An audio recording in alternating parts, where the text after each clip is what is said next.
Howdy, howdy, y'all. It is another Maharaj chapter, episode, video, whatever you like to call these. Um, it's chapter 44. I am is true. All else is inference. Inference, yeah. Very interesting choice of word there. I like it, inference. Yeah, it's just like, pondering. It's just, pontification, essentially. That's my personal one. I would have done all else is pontification. That's what I would have done personally. But what do I know? What do I know? So I apologize for people messaging me and whatnot. Anyways, first of all, I want to say on the day of recording of this video, it is Diwali. So happy Diwali if you are watching the video on the day of its recording, or just in general, I guess. Happy Diwali. Maybe you're watching it in the future and it's Diwali. I don't know. Either way, happy Diwali. He does actually make quite a few references to light, kind of comparing comparing like pure light to the I am. So I might read a few of those quotes as well, kind of in honor of the idea of light and Diwali and light over darkness and those sort of things. Um, but honestly, just in general, like I'll be straight up before even just talking about the chapter itself. This is a very good chapter for like if you just wanted to show someone kind of like, especially maybe even someone a bit more, even just like I guess maybe someone that's just starting out too, especially if they're I don't know if they're a fast learner or something about this. If they have the right experiences and they're kind of ready for this. Um, yeah, this is like especially like if you just wanted to show them like a chapter of this, like a good just like chapter like that's a synopsis of like of Maharaj's teachings in general, especially as far as I understand them to be. I would say you can't go too wrong with this chapter. I mean, especially with the title itself, and like, I think it works. It's a good chapter for that. You know what I mean? It's a very good chapter. Although what's interesting about it, because I'll make a note, most chapters I've noticed will start with the questioner, because there's two people, typically questioner, Maharaj, and typically it's the questioner that starts out it seems to be starting, and a lot of times though it does seem like they're kind of in like this is starting like mid conversation, like the chapter is like middle of the conversation or something. um because like, and even this one's a good example of that. Like this is definitely seems like you can tell like this is just like the middle of the conversation. This isn't like the very start. um If so, I mean, it's a crazy way to start out the conversation. Because, I mean, it's Maharaj and this one, what I'm trying to get is Maharaj starts the conversation, which is not very usual. Normally, like I say, it's the questioner. Um, so, and like in fact, he says, the perceiver of the world is he prior to the world, or does he come into being along with the world? And the questioner just thinks it's a strange question. And it's one, what a strange question. Why do you ask such questions? And he says, Maharaj, unless you know the correct answer, you will not find peace. So he puts high stakes in this. What I mean, some of us might think it's kind of like a stoner, even might be like a kind of a even stoner bro, or just a very just kind of like esoteric spiritual question. And Maharaj is like, no, this question means a lot. Do you want to find peace? If you want to find peace, this question means everything. So what's the answer? And so that's really what they're going to get into it.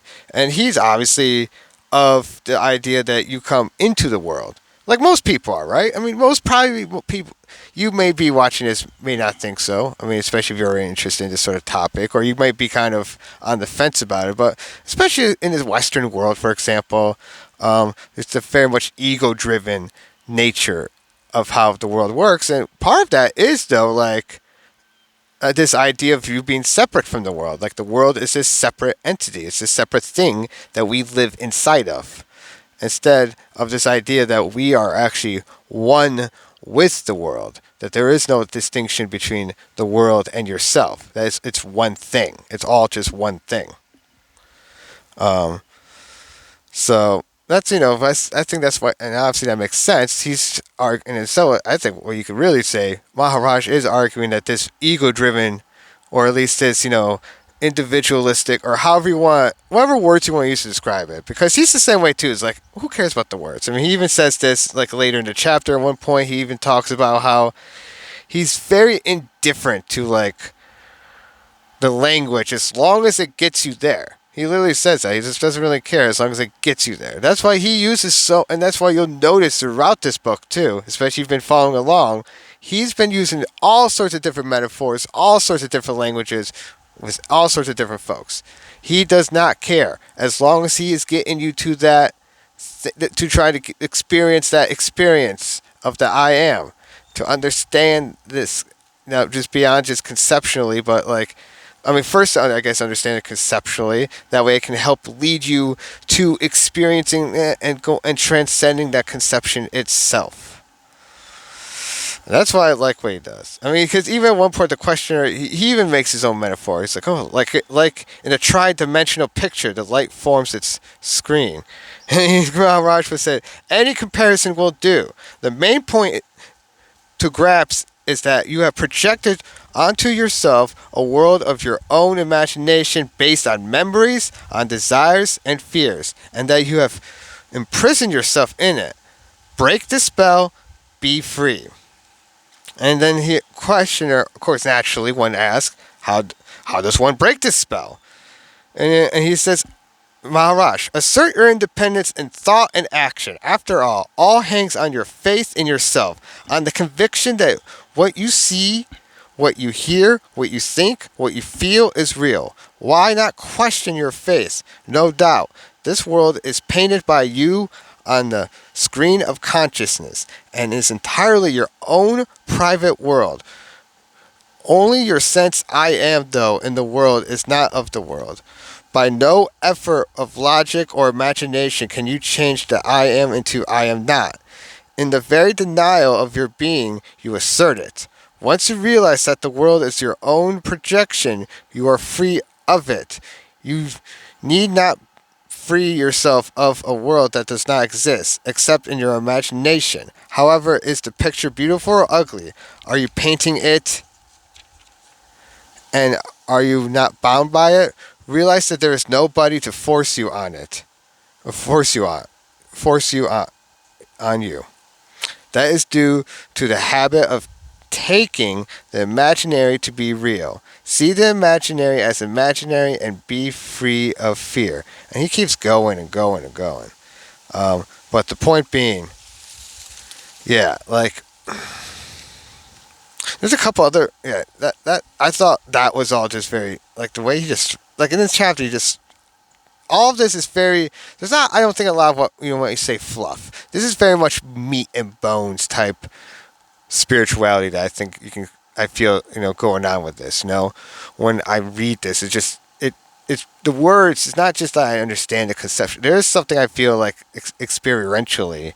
When you like experience some very deep words and you're just like, whoa, and it just hits you in a different level. Then this is what this does for me in that way for sure. And I think and this is pretty much how Krishna talks too. This is how like so much of this is about it's just at the day like the sense of I am. Like, you cannot even say I am not. That's what's unique about the claim of I am. You can't, it's not that it's unfalsifiable. It's deeper than that. It's just that the opposite is just such a ridiculous, like, well, of course not. It's not even like I think, therefore I am. It's just I am. You know. So, and then, let me see. Is there any other points I wanted to share on here?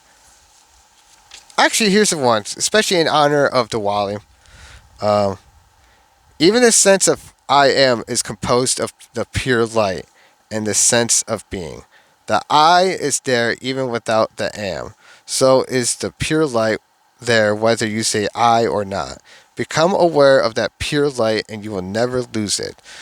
The beginning and the beingness and being, the awareness and consciousness, the interest in every experience that is not describable, yet perfectly accessible, for there is nothing else.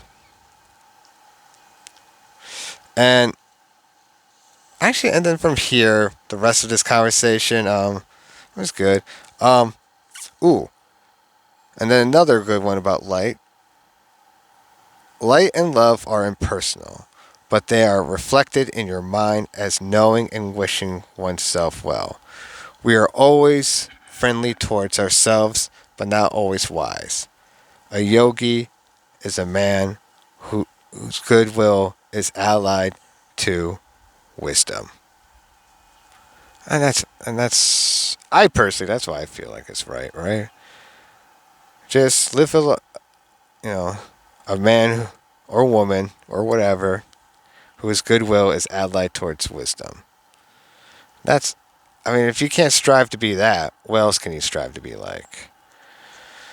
But I just like the light metaphors, especially because I do think of myself as someone who I think those things of what we call the light or good are just really the things that help bring us together and help us remind us of this I am and the one, of this sense of one.